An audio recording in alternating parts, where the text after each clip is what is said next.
Hello everyone, welcome to the second of Huawei HCIP OpenELR certification course. In this section, we will continue to learn the OpenELR cluster architecture. The previous section, we described how to configure the LVS net mode. And next, let's move on to the LVS DR mode, and also terminal mode. And besides this, we will also introduce the common LVS scheduling algorithm. In net mode, LVS is easy to become a bottleneck. DR mode is used to solve this problem. In net mode, the LVS is called bottleneck because all traffic need to pass through the LVS. Therefore, in DR mode, request package pass through the LVS and response package are directly sent from the RS to user. However, this brings a new problem. If the RS directly use RIP to reply the package, the user, after receiving the package and checks their source address, because the user used the VIP as a destination IP address when setting the request package, so user finds that the source address has never sent the request package before, it will discard the package. As a result, the user side never receives the response packet. Therefore, in DR mode, we need to add VIP configuration for all RS, so that the RS uses VIP as the source address when replying package. In this way, the user side can receive the reply package and complete the HTTP transaction. However, if all RS are configured with VIPs, a new problem will occur, that is, if multiple identical addresses exist on the LAN network, an alarm indicating address conflict will be generated. Therefore, other configurations must be added on the RS to solve the problem. We all know that when two hosts belong to the same LAN network, communicate with each other, they first send ARP broadcast package. For example, if host A wants to communicate with host B, host A send ARP broadcast package. In the broadcast package, host A sets the source address to its own IP address, and the destination address is to IP address of host B. After receiving the broadcast packet, host B uses the IP address of host A as a destination address and its own IP address as a source address to reply to host A. After receiving the packet from host B, they will establish a connection between host A and B and knows the existence of each other. So this is why hosts on the network report an address conflict alarm if they have the same IP address. To avoid this alarm, we can disable the peer device from sending ARP broadcast messages and forbid the peer device to send ARP response messages. So in DR mode, we need to disable the two functions on all RS host configuration with VIPs. In this way, all RS hosts with VIPs can be used without address conflict.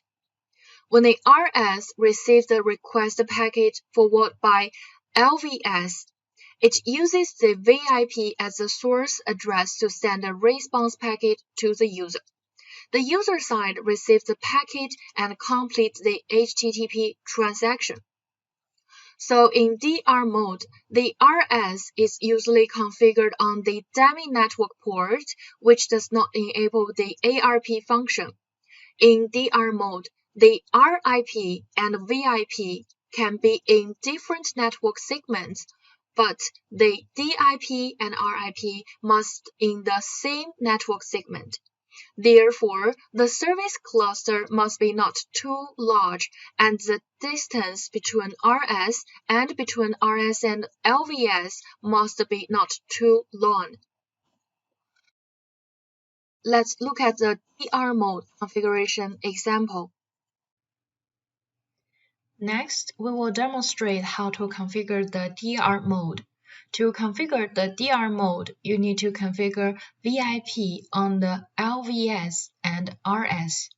Here we use the Network Management CLI connect add command to create an interface named dummy2 to carry the VIP and manually specify the IP version 4 address.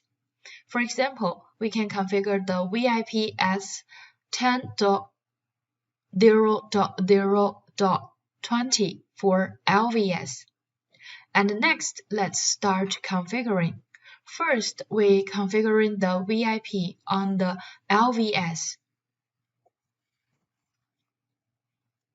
We use the command nmcli connection add type dummy and then give the name dummy2 and IP address 0.20. After configuration finished, we turn to the RS, configure the VIP on the two RS. The first one is RS1. We use echo command echo1 to ARP ignore and echo2 to ARP announce. Also, we copy the command to the RS2.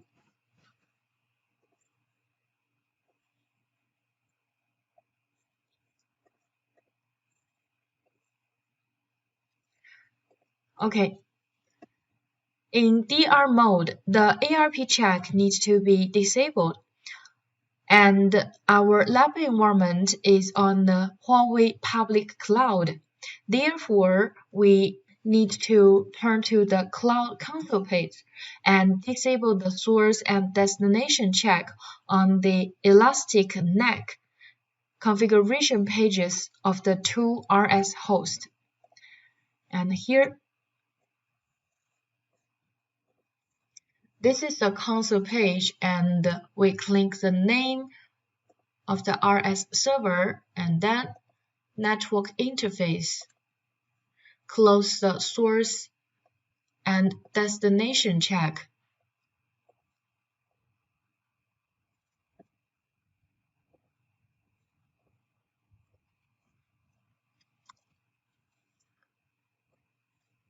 The same for RS2, network interface, source and destination check.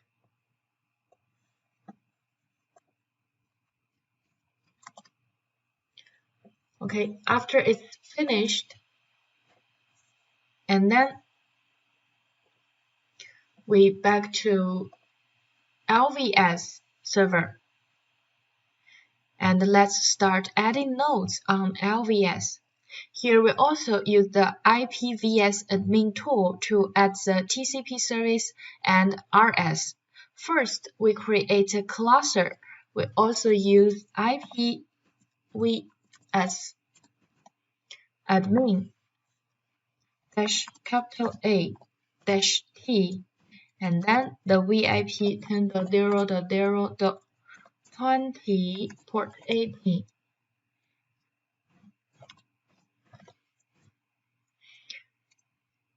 And then we add the RS to the LVS. It's also IPVS admin -A-T port 80.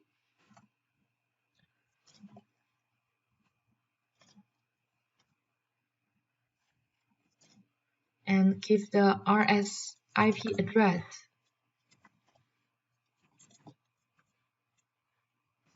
First one, 1.2, second one, 1.3.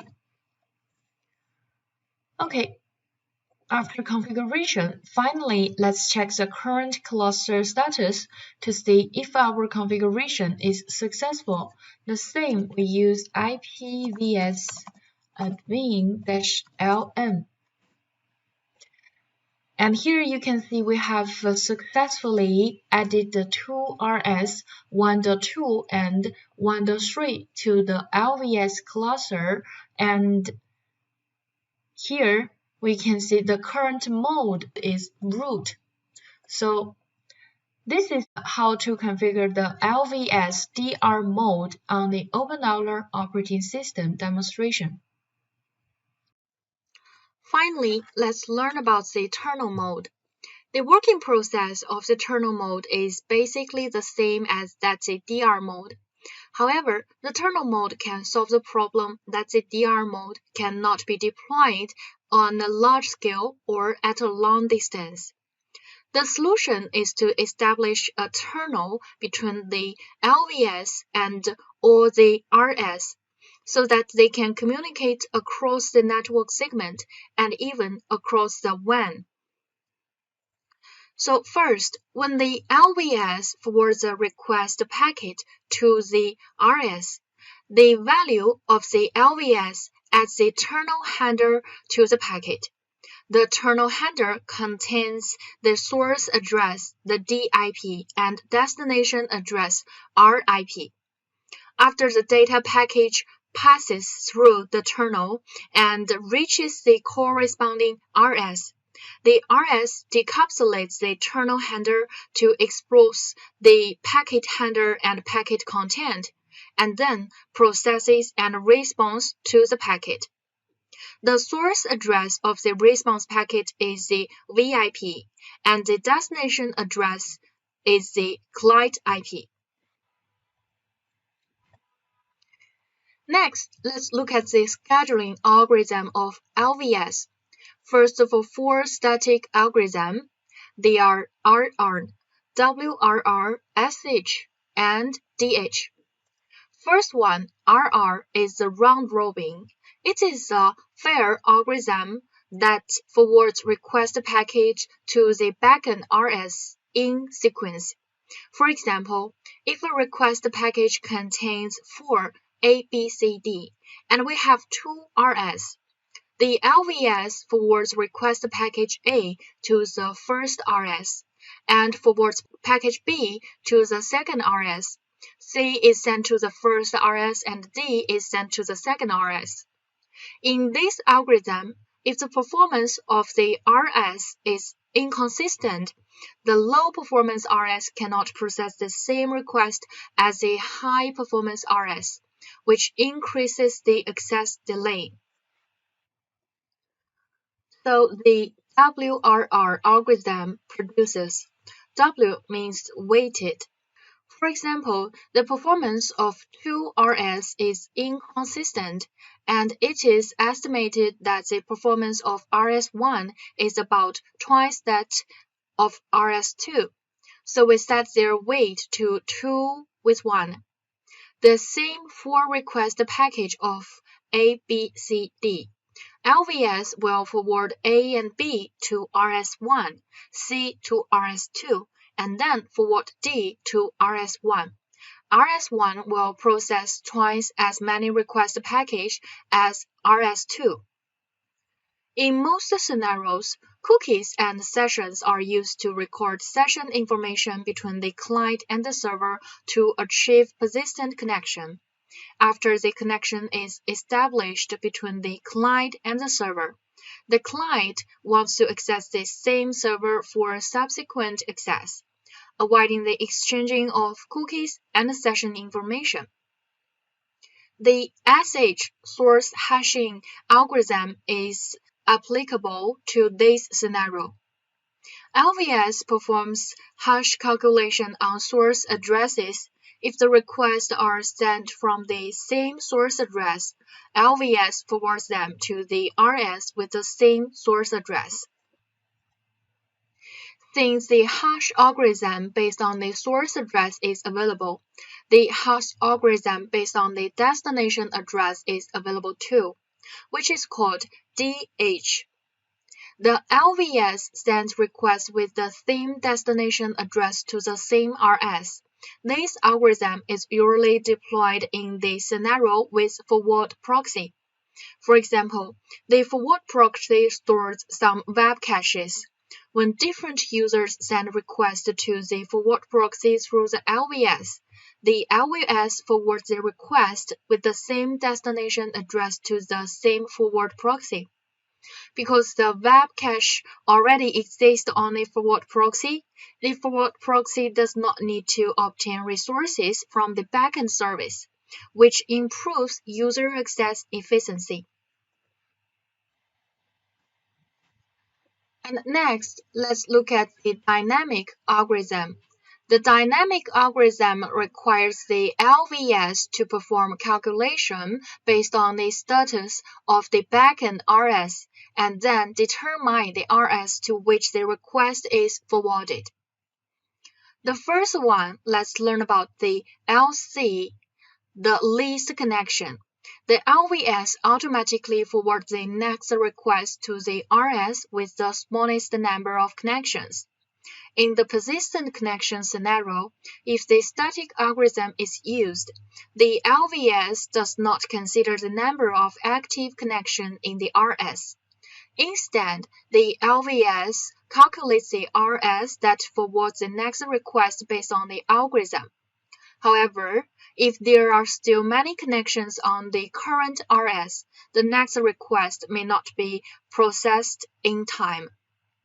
But after LC is used, the LVS proactively calculates the number of connections on a RS and forwards the request to the RS with the smallest number of connections.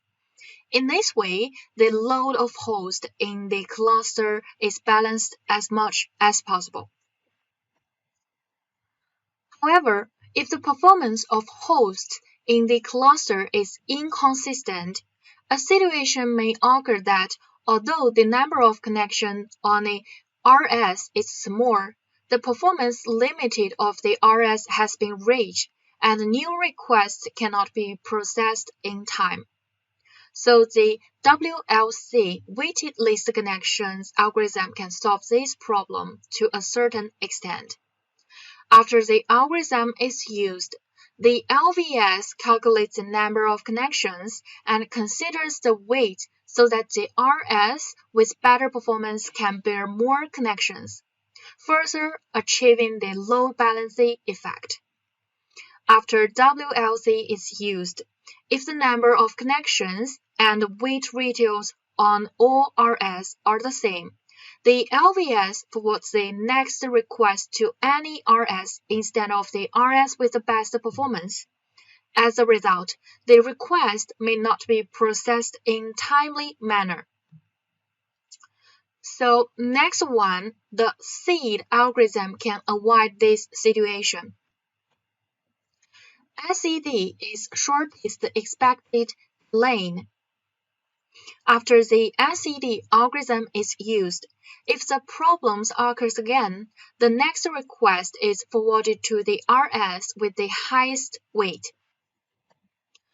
But in this way, if the request is forwarded to the RS with the highest weight every time, the RS with the lowest weight may receive the request that is rarely forwarded, and its performance cannot be fully utilized.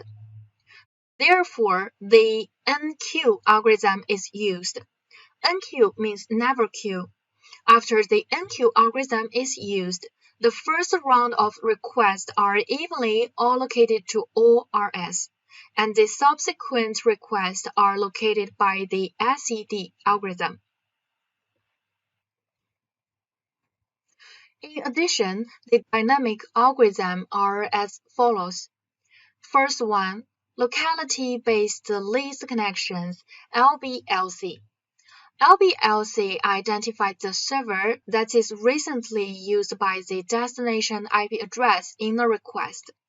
If the server is available and not overloaded, this algorithm directs the request to the server.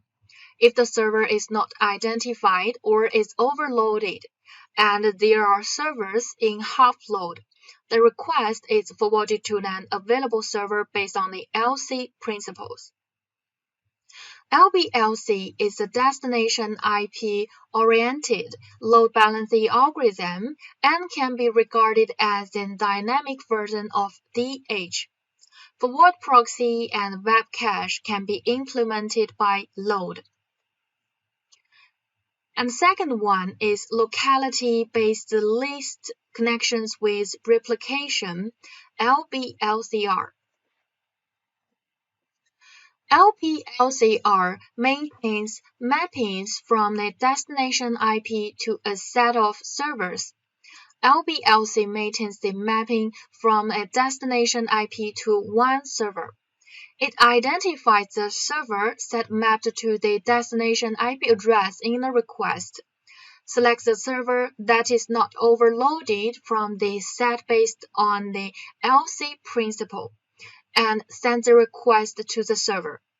If all servers in this set are overloaded, it adds a server with least connections in the cluster to this server set and sends a request to the server.